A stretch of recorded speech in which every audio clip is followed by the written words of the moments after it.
Okay, so what we have here, this is the earlier draft of the timeline for One Cold Morning. And basically, this is probably the third draft before I sent it off to be mixed and sound design and music composing.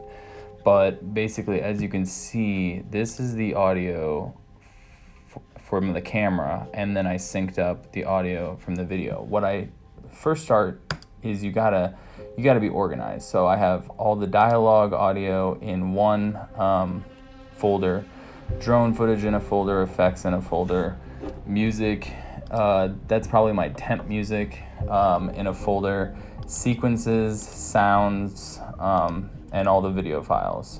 So, this has all the files. That's probably after I went through the initial folders outside of Adobe Premiere and picked out the shots that I want. But the thing I wanted to touch base on is I created a bunch of different sequences for each scene. So here's the detective.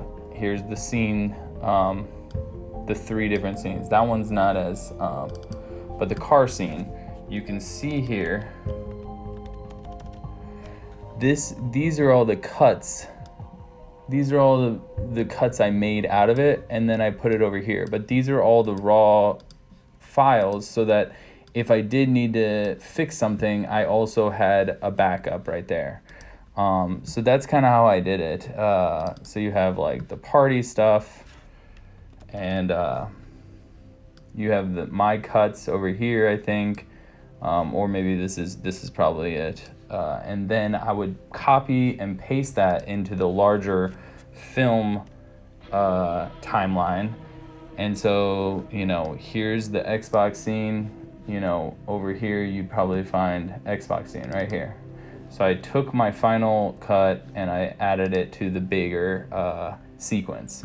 Once I did that, I had all these sequences laid out.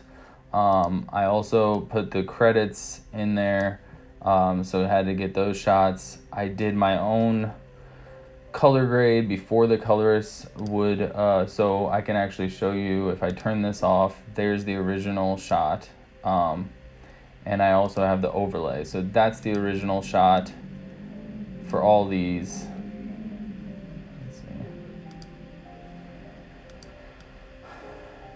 So you can see what they are like. They're very flat because I filmed it in Blackmagic Raw to get the most dynamic range, and then you overlay a color LUT, or have your colorist go through and color it from scratch, which is what I ended up doing at the end of the film. I have the time code here so that the sound designer and the composer and the mixer can work off of that so that nothing gets out of sync.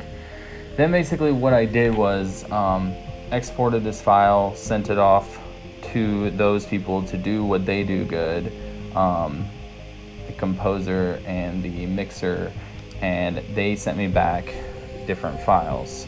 So typically you'd want to do this once the film is completely locked. I ended up doing it a couple rounds before, so I ended up having to cut with the mixed file. So what he gave me is, this is all the mixed audio for the dialogue, this is all the mixed audio for the sound effects and some of the sound design he put in there, and then also I'm going to get another layer of sound design at the point of making this video. This is before we're finished, and then we have the music that was composed thrown into here.